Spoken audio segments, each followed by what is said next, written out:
one? The one with the green chocolate? Okay.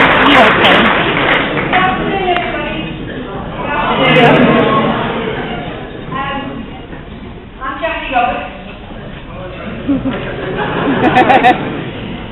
And the chairman of the board of directors of the Ringing World. It's my pleasure and privilege to formally welcome you to our centenary celebrations this afternoon. Now, the Ringing World may not have been the first Ringers journal, but in 1911, John Goldsmith offered Ringers the kind of newspaper they seem to have been waiting for. Goldsmith had the advantage of being not only a skilled ringer, but also a highly trained journalist, and apparently he was already a newspaper proprietor. He also, if the reports of his fellow ringers were believed, had qualities that no one involved in the ringing world can be without: common sense, tenacity, and downright stubbornness. Inevitably, not everybody welcomed the new publication. In particular, Sir Arthur C. Haywood, staunch supporter of Bell News and president of the Central Council, faced the motion at the 1911 council meeting that called for appeals published in the Ringing World to be recognised by the council, exclaimed it would have been better if the paper had not been started, and threatened to resign if the motion was carried. As a result, it was diplomatically amended. Goldsmith was delighted by all of that. He well understood that all publicity is good publicity, and made the most of this free advertising. Of course, in 1911, no one could foresee the international disasters shortly to disrupt the nation's peace, or forecast the social revolutions that were to come. And over the last 100 years, many well-known and reputable newspapers have passed out of memory. Clearly, the Ringing World is a survivor. We owe this survival firstly to Goldsmith himself. In 1961, Goldsmith's son recalled that the Ringing World came second in his father's priorities, behind only the care of his invalid wife, and before his own livelihood, and even before his seal ringing. Then there were Goldsmith's friends who came together at his death in 1942 to pay him a tribute to saving the Ringing World from closure. And following from them came a succession of creative editors, determined committee and board members, and hard-working staff, without whom the journal might have succumbed to economic pressure on any number of occasions. Lastly, we owe a debt of gratitude to our many loyal subscribers and readers.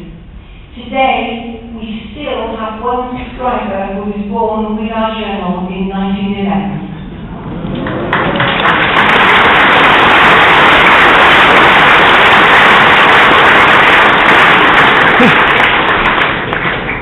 It is an absolute pleasure to see so many of our readers here today, prepared to make a journey to celebrate with us.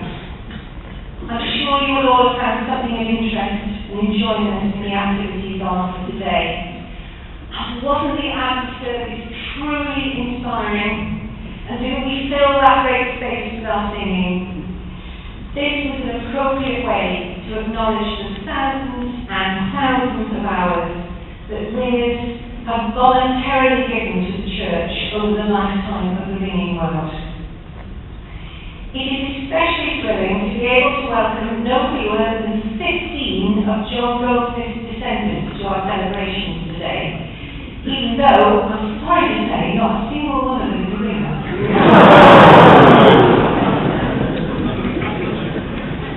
But today is not just about looking back, it's also about looking forward. We will shortly give the results of the first ever striking contest aimed specifically at young ringers. The Ringing World National Youth Contest has attracted entrants in numbers that exceeded my wildest expectations, and we hope and believe that this will become a regular national event. In a moment, we will be treated to a world record-breaking performance by by a band of handbell ringers, many of whom were themselves up-and-coming youngsters. Not so many years ago. The entries in the Ringing World competition for young artists been displayed in the RLA gallery all this week, and there were some excellent entries. The amazing talent of our young ringers on show today, both within the ringing room and without, give us hope for the future, not just of the ringing world, but of ringing generally. Finally, it is a measure of the respect in which the ringing world engenders that we were able to persuade venues of the importance of Westminster Abbey to help host our celebrations today. But to make today happen, numberless people have contributed to the organisation. If I name them all, we will be here until tomorrow. But I want to thank in particular my fellow directors, the organising committee, and our staff at the Ringing World, who have between them taken on the lion's share of the work.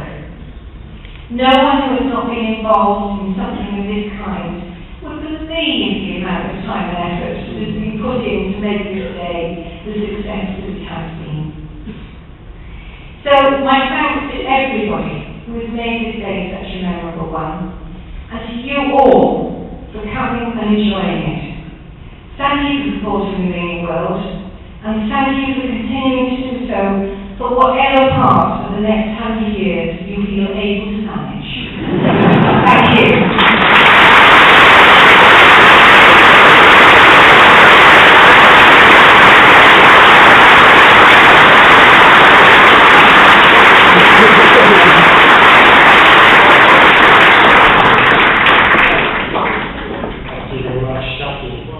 My name is Earis, and let's just spend a few moments introducing the handbell touch that we are about to ring, so hopefully you'll have a better idea of what's actually going on when we're doing it.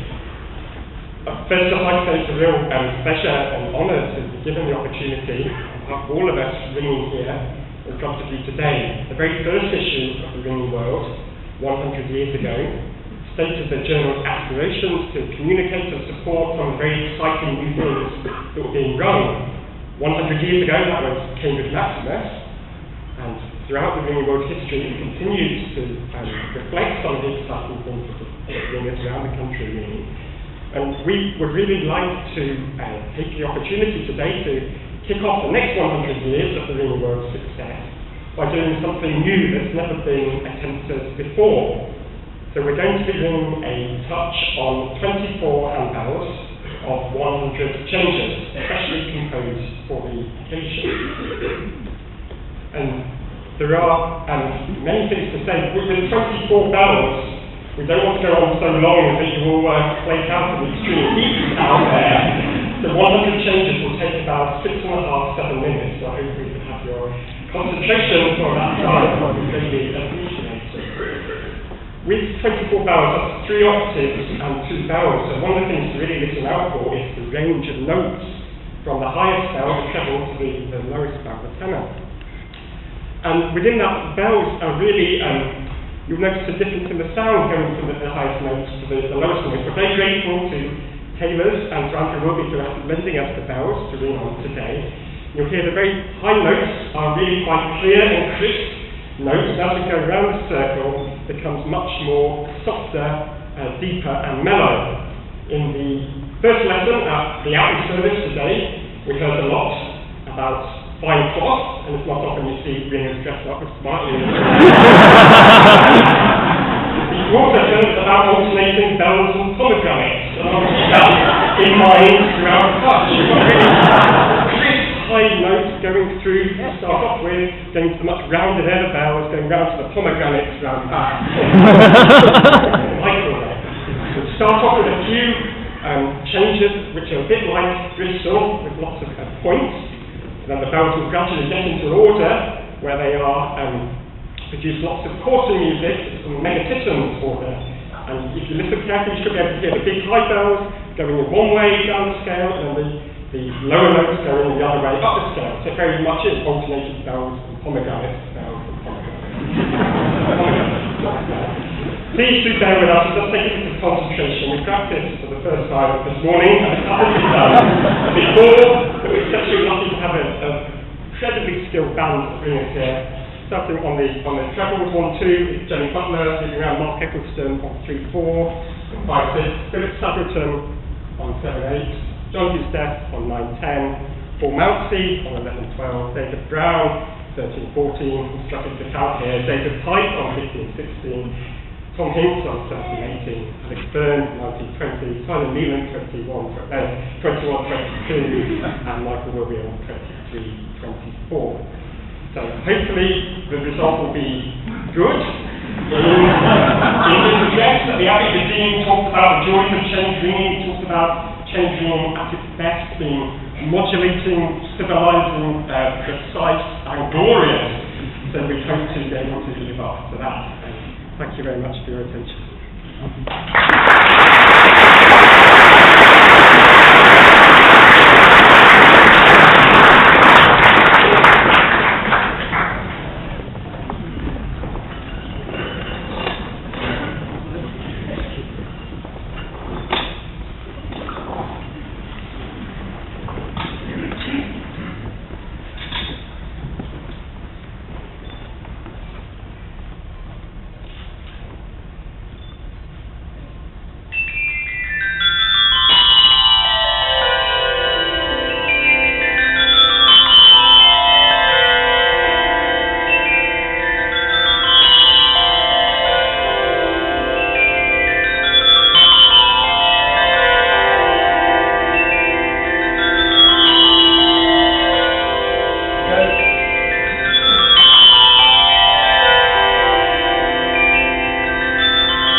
You can do that.